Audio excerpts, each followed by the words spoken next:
Hai, Assalamualaikum warahmatullahi wabarakatuh. Salam sejahtera semua. Welcome to my video on PEF 3123 Financial Accounting 5. In this topic, we will be discussing about revenue recognition issues. Our topic today is going to be on one of the most important, most controversial issues in financial accounting and reporting, that is on revenue recognition.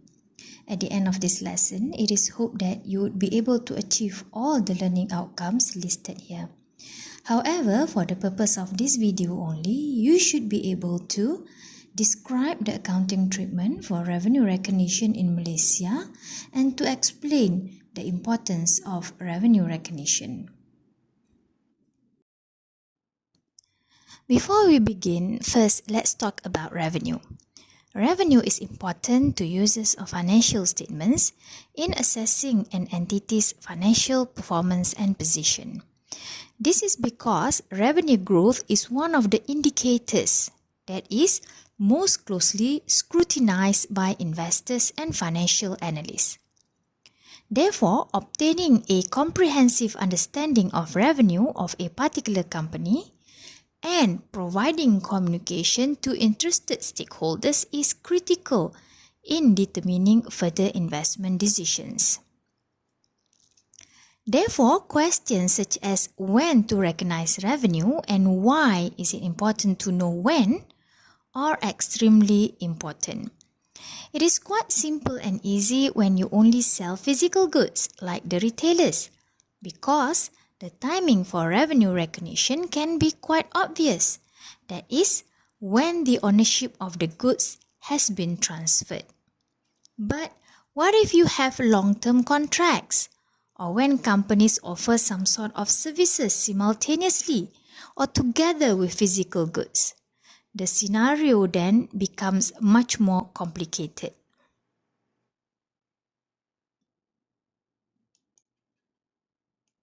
Over the past decades, due to business growth and expansion, the way business recognize revenue has changed and is different from one business to another. Companies started to develop their own unique business models that include complex promises of goods and services. As such, customer contracts have become highly complex. You can see that industries such as media, construction, transportation, consumer goods, property, software and services industries have all developed highly distinct relationships with customers.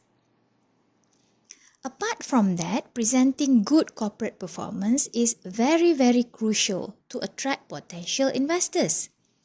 And when companies are desperate to show earnings or to reduce losses, sometimes what they do is that they resort to fraudulent timing differences.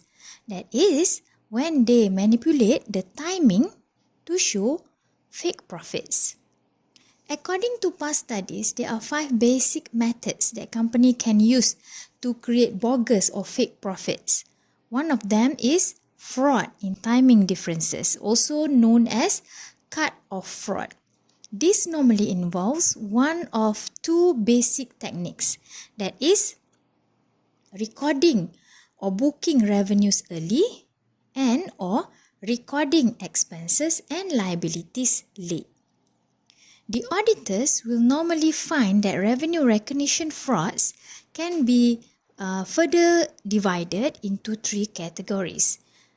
First, holding the books open even after the end of the accounting period. Second, recording revenue when services are still due. And third, shipping merchandise before the sale is final.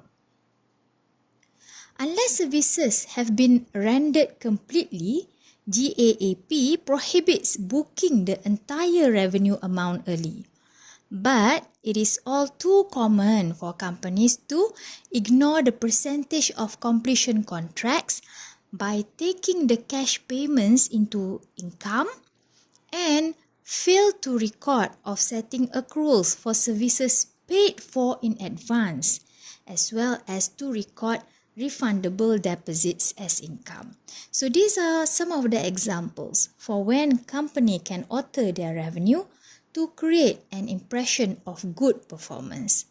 Therefore, I hope that you understand why is it important for us to properly recognize our revenue in our books.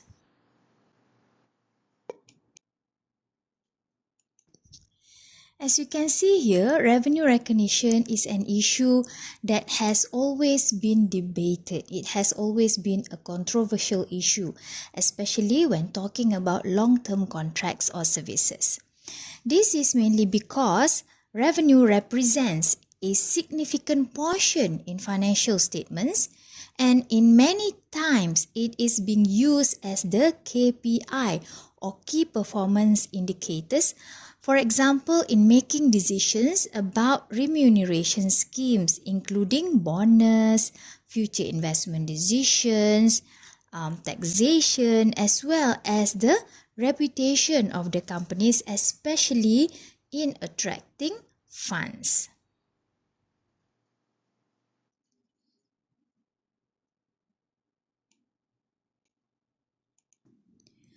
However, previous revenue recognition requirements within the Malaysian Financial Reporting Standards MFRS framework, such as MFRS 118 revenue and MFRS 111 construction contracts, included limited guidance for complex transactions and even multiple element arrangements, as well as other inconsistencies and weaknesses. As such, accounting for revenue has become very difficult with wide discretion or too wide discretion given to companies, and this leaves room for earnings manipulation. The standards are based on the IFRS under the IASB framework. In contrast, the FASB, Financial Accounting Standards Board, has a more detailed standards on revenue recognition with 100 separate documents and protocols about revenue recognition in specific areas. The problem with such lengthy and comprehensive documents is that the generally broad revenue recognition concepts and a lot of revenue requirements for particular industries or transactions. These requirements, unfortunately, are often conflicting, leading to different accounting treatments for economically similar transactions.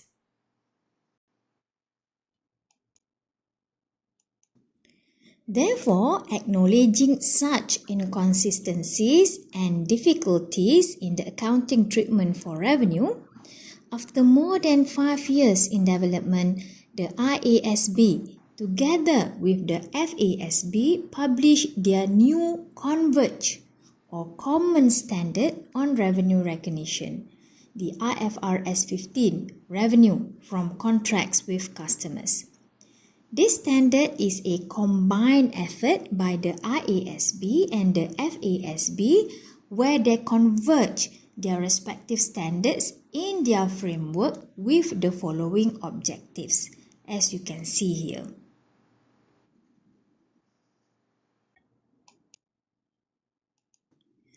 IFRS 15 replaced the former related revenue recognition standards.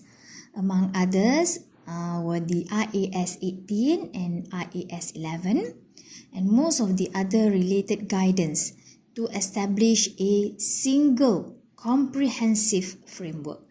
Therefore, it can be seen as a landmark achievement between these two professional accounting bodies that will provide a major boost for investors looking to compare company performance across different capital markets.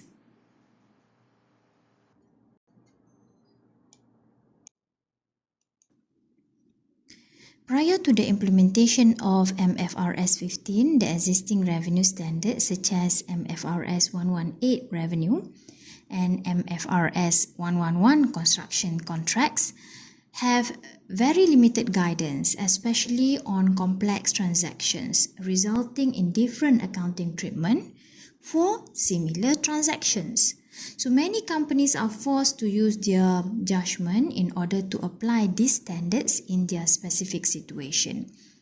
Therefore, in line with its international counterparts, the Malaysian Accounting Standards Board (MASB) issued MFRS 15 revenue from contracts with customers on September 2nd, 2014.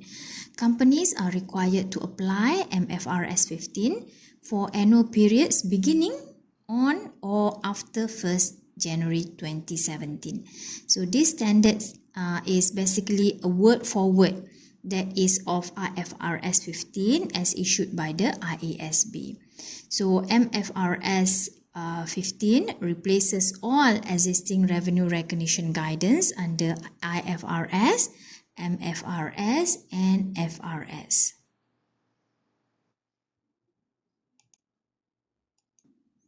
Now, let's have a look at our Malaysian standard in detail. As mentioned earlier, MFRS 15 is equivalent to IFRS 15 as issued by the IASB, including the effective and issuance dates. So this means that entities that comply with MFRS 15 will simultaneously be in compliance with IFRS 15. The objective of MFRS 15 is to provide one comprehensive revenue recognition model for all contracts with customers with the aim of improving comparability within the industries, across industries, and across capital markets. MFRS 15 will apply to most revenue contracts, including construction contracts. The standard provides guidance on accounting treatment for revenue and sets up principles on the nature, amount, timing, and uncertainty of revenue and cash flows. Among other things, this standard changes the criteria for determining whether revenue is recognized at a point in time or over time. MFRS 15 also has more guidance in areas where previous standards are lacking, such as multiple element arrangements, variable pricing, rights of return, warranties, and licensing.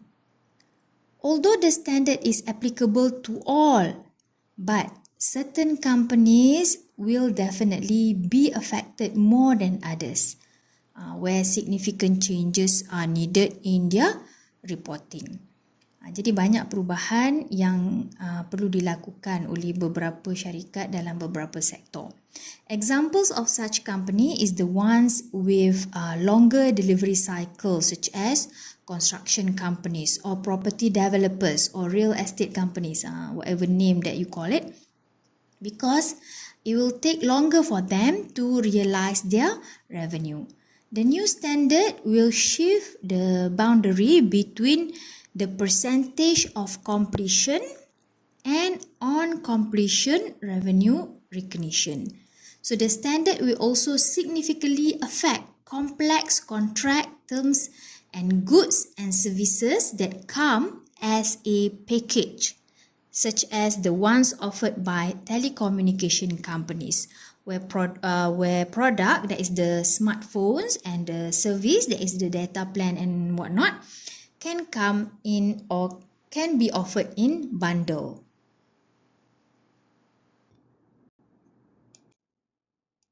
Okay, so what would be the impacts of this newly introduced standard? The timing and amount of revenue recognized may not change for simple contracts for a single deliverable, but for most complex arrangements, this will be affected to a certain extent. Entities affected will then need to reassess their revenue recognition policies and may need to revise them. This is because MFRS 15 definitely requires more disclosures and use different methodology or framework in accounting for revenue.